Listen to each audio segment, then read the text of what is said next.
I read 13 books during the month of May, and it is so wild. Like I say this every single month. It is so wild that like we are about to go into the next book, or next month. Not next book, next month. I feel like this year has gone by so fast. Like we're literally almost like halfway through the year. Does that not feel wild to anyone? Like, is it just like when you get older, life just immediately speeds by? Like, I don't even know what it is, but yeah, we read 13 books, so I'm going to share my thoughts. I read some really, really good books, like 4.5 star reads in this month. And then I also read some books that I wasn't really obsessed with.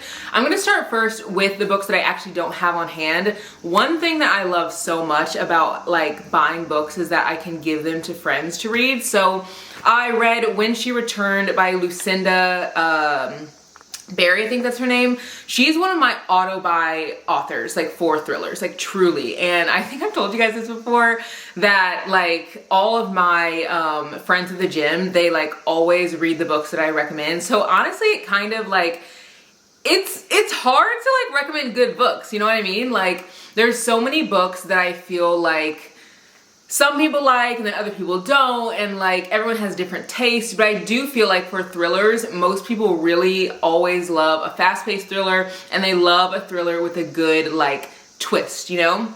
And I feel like Lucinda Barry's books are almost always like that. They're very fast-paced. They don't always have a twist, but I do think that they are very unique. I've read Saving Noah by her, I've read When She Returned, and then I've read Appetite for Innocence by her. Appetite for Innocence, I think I rated 3.5 out of 5. And then Saving Noah, I think I rated it a 3, and then When She Returned, I'm pretty sure I rated 4. I really, really enjoyed When She Returned. Appetite for Innocence honestly wasn't like a book that was really even mid, but I ended up rating it 3.5 out of 5 because like the content was hard for me to stomach, and I'm not like a big like horror reader. Like I can't read super scary books. Like I read The Last Word by oh my gosh, Taylor Adams, and I literally was so scared reading that book, like so scared. So I just like, I don't know, I feel like thrillers for me are hard because they can't be too scary, but I also don't want them to be boring. I want them to be fast paced, but I also want to connect with the characters. So it's hard to like have the perfect balance, but I feel like Lucinda Barry, Cherie Lapina, Frida McFadden, those 3 authors just every time, literally every single time. And then the next book that I read was a romance, but also like kind of just a wild read. I feel like I've talked about it a lot already. In my last vlog that came up on Thursday, you guys will have already seen me talk about it, For Forever. So if you want to like hear a little bookish chat, go over to that blog because I did a 24-hour reading challenge. I wanted to read like 24 hours straight, and I literally did not. Like I literally took days to finish. And I mean, challenges are just for fun. Like they're literally just for fun, like just for giggles. Like they're not serious. And I love 24-hour reading challenges. I do them every month because they're so like unserious. But this time I was like, I'm gonna read 24 hours straight. Y'all, it got to be like 11 o'clock, 12 o'clock at night, and I was like, I'm going to bed. I'm going to bed right now. But I will say that I feel like if I did it with a friend, like they stayed up with me, I feel like maybe I could stay up. But then again, I don't stay up super late, so it would be really hard to do that. But I wanted to read 24 hours straight. I didn't end up doing that, but in that video I talked a lot about Work Husband by Octavia Grant. This book I think is so unique to a regular romance. I rated this one 4 stars because it was just like very different. Like I feel like a lot of authors kind of follow like a regular like almost like a formula where it's like 2 people meet, something might happen, and then they like have miscommunication, they get back together, and then like all is great. Octavia Grant's books, you do not like, at least from this book that I read, I have already ordered 2 more because I cannot wait to read more from her. You do not know what's gonna happen. I will say the books kind of give trash. Like, not that the books are trash, like they're not, but like, you know when you watch trash TV, like reality TV, like junk freaking television that's just pure brain rot, but for entertainment, that I feel is the vibe that I get from Octavia Grant's books. Like, or Octavia Grant's book. I can't say anything to the other books, but that book in particular felt like I was watching trash TV and I ate it up. absolutely ate it up. Taylor took that book, so she's reading it right now. It's only like 61 pages, so honestly, you should read it. I think it's also on Kindle Unlimited. Don't quote me on that, but I think that it is. And then I read Funny Story by Emily Henry. Now, we've already had two four-star reads, but this was a 4.5 out of 5-star read. And honestly, I have thought about this many times. I'm like, is this a 5-star? Like, I don't know. It's so close. So close. I feel like if I ever did like the 0.7 or 0.8, like this would be a 4.8 out of 5. It just doesn't give me that 5-star feeling, but I could see myself reading this again. But that is actually the criteria for a 5-star read, like if I want to read it again. But part of me is like, do I only think that I want to maybe read this again because I just love Emily Henry's writing? Like, her writing is so refreshing. It's like a breath of fresh air. I finished them so fast. Also, fun fact, I enjoy hardback books more than paperback books. I think because they're so like tall. So you can like, I don't know, I feel like I read faster because the words are bigger, and I just need to buy more hardbacks, honestly. But I actually was looking in Barnes the other day when I went and I did my book video, like bookish day video. In that video, whenever I was in the bookstore, I was actually looking for hardbacks because since I read this so fast and loved it so much, I was like, maybe I should just spend the extra like little bit of money and get books like that are hardbacks instead of the paperbacks, because I love them. Like, I feel like I'm one of the few. Comment below if you guys love hardbacks, but I feel like I'm one of the few who loves hardbacks, and it's genuinely because the words are so big, and I also feel like it's just way easier to read. Like, the book stays open for the most part, and I feel like paperbacks, they like fall closed a lot. Granted, I still read my Kindle Scribe, so if I really wanted to get a book with like really big words, I could easily read on my Scribe, but like this book wasn't on Kindle, so, or on Kindle Unlimited, I would have had to pay for it. So I'm like, if I'm gonna pay for it, I might as well pay like, you know, from a bookstore to read it. I also have a Kindle video if you guys want to know my thoughts on having a Kindle.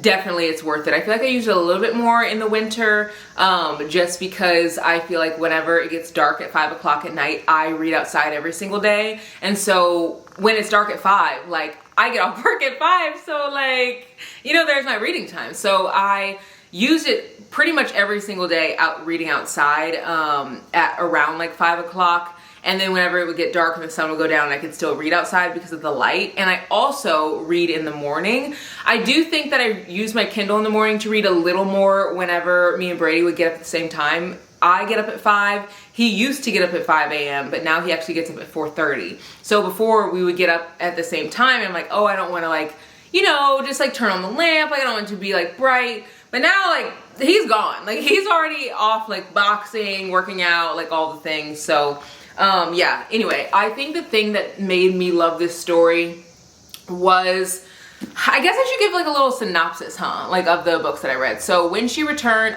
I don't want to give a synopsis of all of them. Maybe just like the higher rated ones. I'll do that. When She Returned was about a woman who is in a cult. And it kind of shows you why people join cults, because she's just like a regular person. And then work husband, I can't even explain that. Honestly, I don't even want to go into what it's about because it's 60 pages and I don't want to spoil anything. But just know it's a wild ride, okay? It's a wild ride. This book by Emily Henry is so freaking good. It's about a girl who's engaged, love of her life, so excited, has her wedding dress and everything, and then he ends up going on his bachelor party. And when he's on the bachelor party, this is all in the like in part right here, so it's not like I'm not spoiling anything. Goes on his bachelor party and comes back and is like, hey, I'm sorry, I'm in love with my best friend. And she's like, what? And he's like, yeah, like actually she's in the car right now, like we're gonna just leave and like go make a life together. And she's like, huh? And he's like, yeah, but we're gonna be back in a week and we're moving into this house, so you need to be out of this house because this house is actually mine. And like that's where the book starts. So the whole time you're like, huh? Like you're really doing this to this girl? So then this guy Miles comes over and he's like, knock, knock, knock, knock, knock. And she opens the door same night, like right after him and this girl leave. Knock, knock, knock, knock, knock.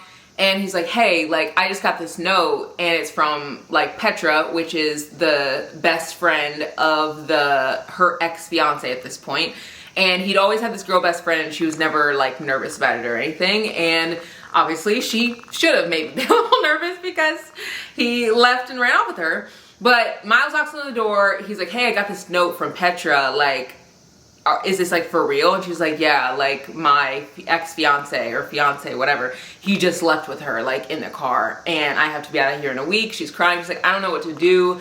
I don't have a place to live. And then he was like, well, I have like a 2-bedroom apartment. And she's like, oh. So then they move in together. And that's how the book starts.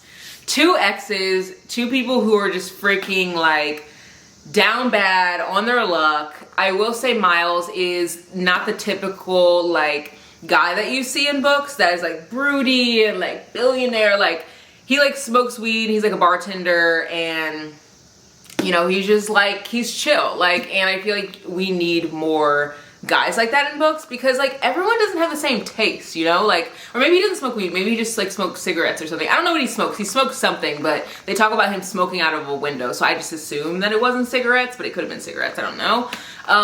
But yeah, I really love this book so much. I feel like this book was like a very heavy on the romance, like so heavy on the romance, and I love that because I've read other books by Emily Henry and they weren't as heavy on the romance, which they were still good, but like I just love her romances and her books that are heavy on that. There's also so many other like things in this book that I feel like are really good to focus in on. Like, for one, they talk so much about friendship and like showing up for your friends and how hard it is to make friends. And I feel like Emily Henry does a great job of like talking about friendship and like making it feel so digestible where you're like, ooh, that's happened to me before. Like, I'm not alone.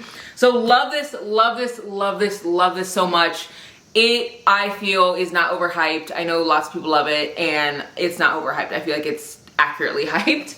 And then, I read Highly Suspicious and Unfairly Cute by Talia Hibbert. This book was okay. I think I expected more from it just because it's such a popular book.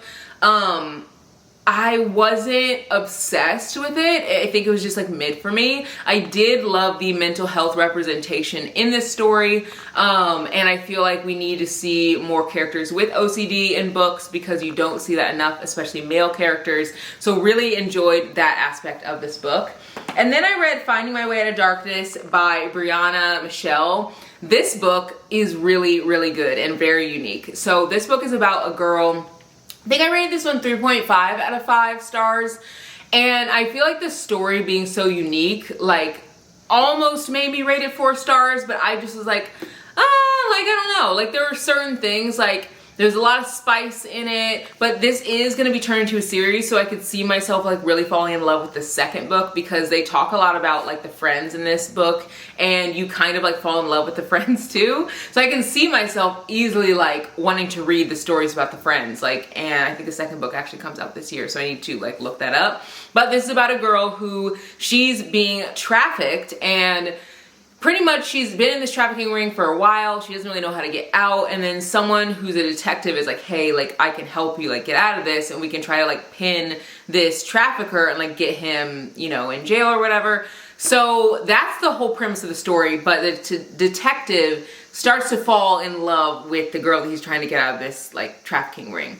I do think that this was very much like insta love. So I think that was maybe one thing that I was just kind of like, like, I don't know, like it didn't hit, but I feel like it still is a really good book. And if you like books that are like not just like a straight romance, like you like to have some other kind of plot going on, definitely read this. Like there's one point where I think they cut someone's hand off or something. Like I was like, like shook. So I feel like these are the types of books that maybe like dark romance girlies like. I wouldn't say that it's like maybe as spicy as some dark romances usually are. And it's not as like protective hero type of vibe, but there still are aspects of that. But I think the storyline was so unique that it really kept me hooked. And I'm excited for the second one because they allude a lot to the friends in the story and it made me like excited for their story.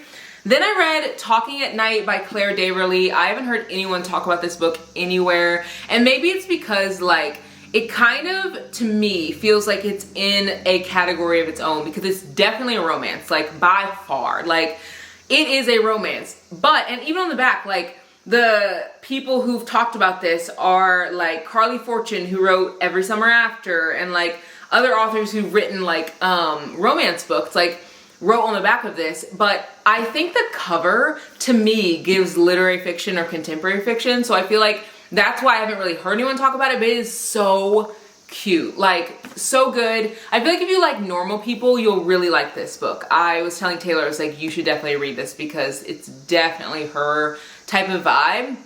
It gives very much like realistic type of relationship. So it's about this girl who is like kind of nerdy, like, you know, all the like cliche, whatever. And then there's this guy who's like super popular, he's hot, he starts to have feelings for her, and you see it's like a whole friends to lovers story, but from a young age to adulthood, and you see like so much. You see how sometimes people fall into a life that they don't really want just because they feel like that's what they should do. You also see them go through something really traumatic, and you see how grief like just kind of interweaves itself into every aspect of your life throughout your whole life.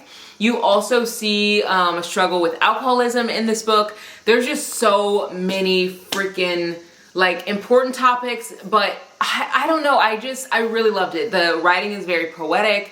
I read this book really fast. It was very easy to read. I will say it took me about 100 pages to decide if I really liked the book or not. At 50 pages I was like, I don't know, like I'm not really sure. 100 pages I was like, I'm sold. I am really enjoying this book, and again, rated at 4 stars, loved it. I will definitely be recommending this so much. There were so many quotable moments in this book, like in the same way that Magnolia Parks is lyrical, or like Picking Daisies on Sundays is lyrical. Like I feel like those to me give like very lyrical, poetic writing in books, and it's very rare to find those because for me, I feel like I can find that, but it's not a good storyline, or like the author is like using these fluffy words and it's like too long, or like, you know, too long-winded. And this was not like that at all. I just ate it up, loved it so much. 4 stars. And then another 4-star read. Was a really good month. Was The Kiss Countdown by Etta Easton. This is actually a debut, like literally her first book ever, and I'm shook. I cannot wait to read more from her. If you're looking for a fluffy romance, this is what you should be reading, like especially by a Black author. I feel like I like haven't been reading as many fluffy romances lately and enjoying them, and I think part of it is because a lot of them are just so predictable, and they're fluffy, but they're like maybe too much spice. Like I don't know, there's something about it that I just like can't connect with, and I feel like I haven't really found one that I was just like really just gushing over. And this one I could not stop thinking about it, couldn't stop talking about it after I read it. It is so cute. This is about a girl who is an event planner, and she's really struggling just like money-wise. She is not where she wants to be. And then there's also an astronaut, and obviously he's doing just fine because he's an astronaut.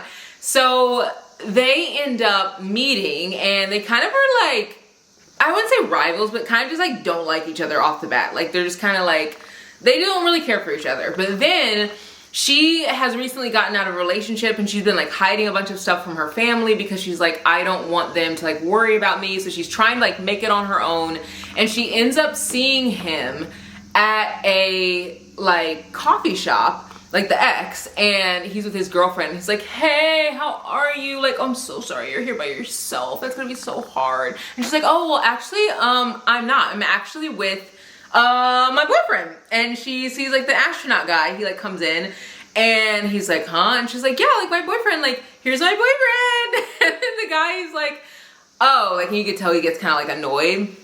So they decide to fake date. Obviously in that situation it's great for her, kind of gets that her ex off her back, but also he has had his family on his back because he's an astronaut, and they're like, dude, when are you ever gonna settle down? When are you gonna have a family? Like all you do is focus on your career. So he's like, hey, if we fake date, this is actually really gonna help my family to like get off my freaking back. So there's all these events that they have to go to because his family is really close, so you get really connected to his family. And I really hope that they're gonna have more books like in this series, but like about other people, because I really fell in love with the sisters, or sister, I think her name's Camille.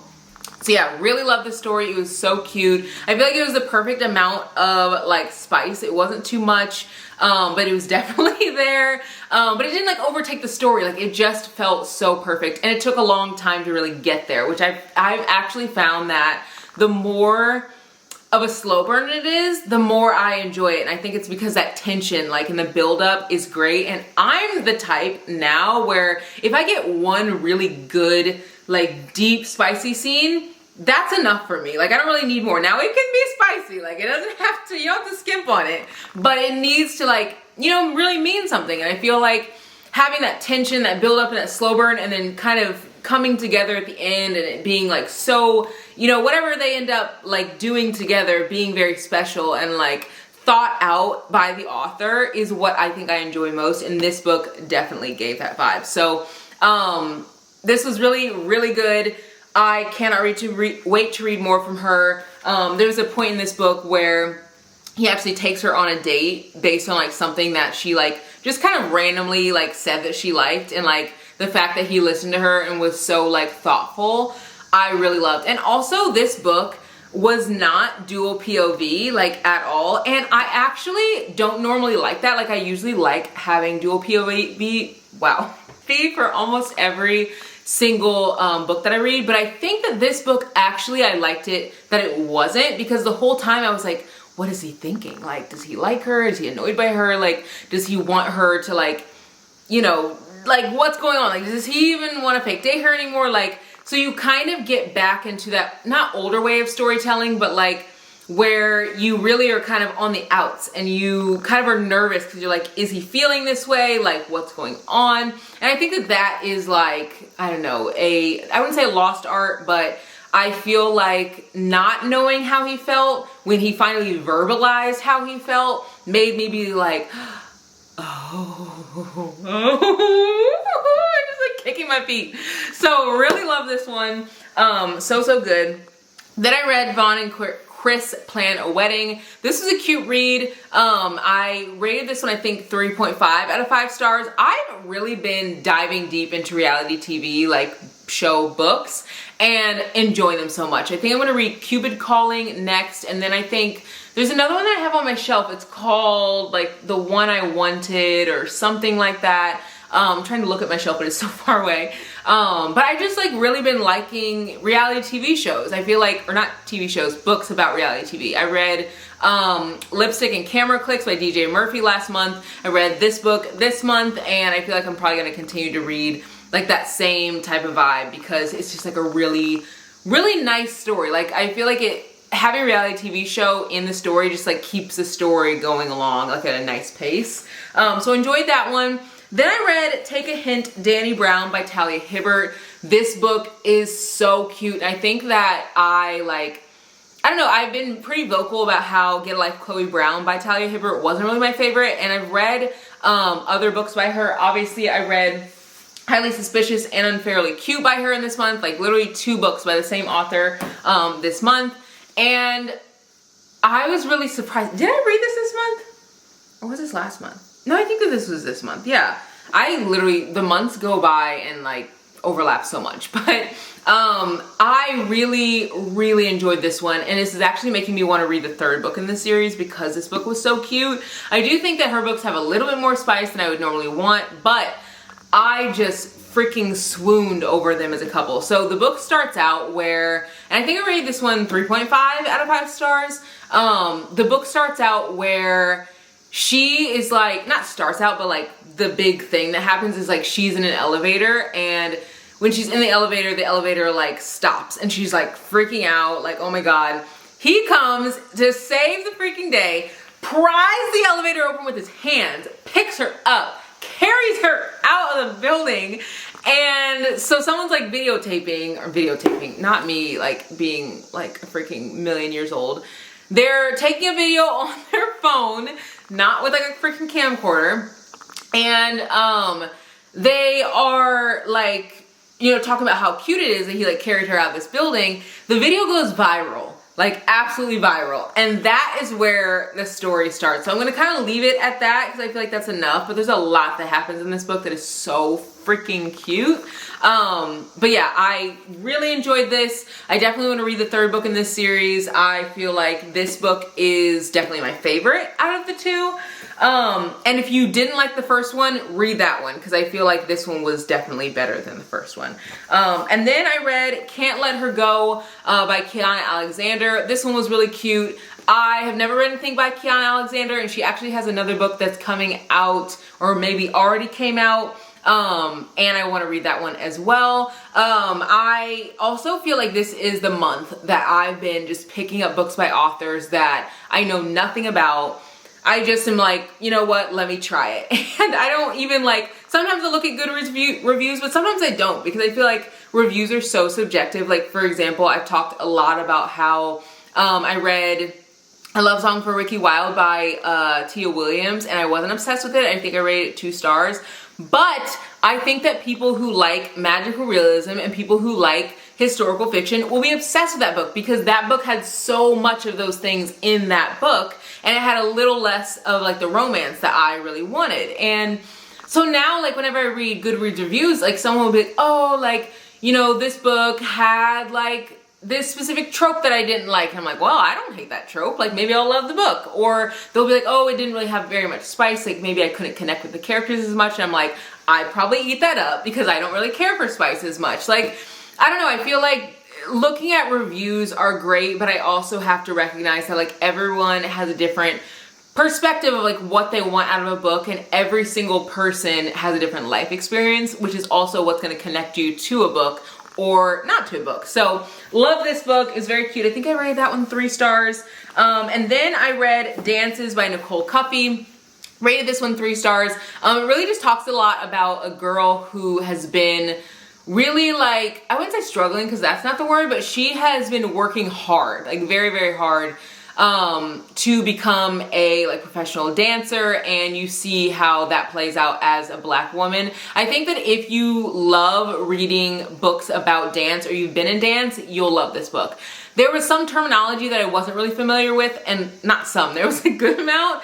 So a lot of the time I was kind of like, what does that mean? Like, what is she doing? Like, and they would explain, like, if she was in a show, they'd be like, she did this move and this move, and I'm like, I literally can't even visualize what that is because I don't know what that move is. But if you're a dancer, you'll eat it up. Or if you dance at some point in your life and you like know whenever they say tendu or whatever, pas de bout, y'all, you can tell that my mom took me out of dance. I literally did one recital and she said, not for you, and I literally was put into soccer. So yeah, I don't really know much about like the terminology here, but it was an enjoyable read. It talks about eating disorders and how like there's so much of a pressure to look a certain size, to be 10 times better as a Black woman because you probably aren't going to be picked for a lot of parts. Like, there are shows that are so like old and historic that people see these specific people in these shows as like not Black characters, and so you just get to see like the main character work through a lot of those things in the dance world. It was really enjoyable. Again, if you love books like about dance or you have danced in the past, you will really love this book, especially if you danced as a Black woman. I think that you'll really resonate with that story. And then I read Pride and Protest, and I was very pleasantly surprised by this book. I think I rated this one 3 or 3.5, I can't remember. Go look at my Goodreads. I have it always linked below. But I was pleasantly surprised by this book. I didn't think that I would like a Pride and Prejudice retelling just because that's just, you can't like do it right. You know what I mean? That's how I felt. I was just like, there's no way you're gonna like do it right. But I feel like this author really did Pride and Prejudice justice. And I definitely want to read the second book that came out that I think is a retelling of Sense and Sensibility. And it's also got me thinking more about books that are just like retellings in general, because I feel like in the past I never wanted to read them because I'm like, I'm not a historical fiction girly, like I don't like that. But it's like, I don't even know what I like because I've never read it. So I'm really trying to broaden my perspective of like what I like and what I don't like, because like I don't know what I don't like until I read it. So yeah, enjoyed that book. And then the last book that I ended up finishing for the month is When the Vibe is Right by Sarah Doss. This book was really cute. I think that this book was YA. I'm like pretty sure, if I like remember correctly. Yeah, it says best fiction for young adults. It gave that vibe. It was very cute. I also really liked how this gave representation for the islands, and I feel like I don't see that enough in books. I think that you will just like really connect with that if you have like that type of culture. And I feel like I definitely want to read more from this author, because again, I've never read anything from her, and this was my first book of hers, but it was definitely worthwhile. And that is all of the books that I read during the month. I think that's a total of 13. I read a lot of books by Black authors. Y'all, people have been going in, absolutely going in on me for sharing how I love sharing culture and diversity and reading diverse books. But I think that a lot of those like comments and stuff come from people who don't really understand why it's important to be represented in books. But like, so many of these books I read this month are by Black authors, and I think the thing that I love so much is like, I don't really hear tons of people just gushing over books by Black authors here on YouTube, and I think it's because like we're not reading them, you know what I mean? Like, I think that some people are, but like I feel we mostly read what people tell you to read. Like, if someone is in a bookstore and they're like, hey, like, what's a good book to read, to like the person who's selling the books, they're gonna maybe recommend like the, you know, the best-selling books of the year or something like that. And you know, if your friend's reading a book and she's like, you know, loving it, you're gonna be like, well, who recommended that to you? And it might be one of her coworkers or something. Like, I feel like people usually read books that like are, what's the word? I can't even think of like the word, but like a lot of the same authors get so much like critical acclaim, and they like continue to be like celebrated, which is great because their books are incredible. Like, example, funny story, I've read every book of Emily Henry's. Truly, like, her books are so good. But I will also never stop sharing new authors, indie authors, authors who only have like 50 reviews on their books, authors who maybe someone will never pick up their book and maybe I'm the first one to do it. Like, I just want to find so many books that I feel are like hidden gems and share them with you. And whether I get comments from people who are like, you know, not really the happiest about me sharing diverse reads or celebrating diverse reads, I feel like I will still continue to share them because it's just really important. And I know so many of you guys have commented and said that like whenever I share books by Black authors or just like other diverse stories, that you see yourself in that writing and that you found that recommendation from me specifically, and it's gotten you back into reading, and the vernacular sounds, like the way that you speak or your family speaks, like that to me is beautiful, like so beautiful. So I will continue to share books obviously that are like super popular, because y'all, I still love to freaking gobble up books that everybody else is gobbling up, but I also love finding books that are like hidden gems, like little hole in the wall restaurants, you know, like, well, obviously not restaurant, but books that like haven't been given the like recognition that they deserve. So I hope you guys enjoyed this video, and I'll see you guys in the next one. Bye guys.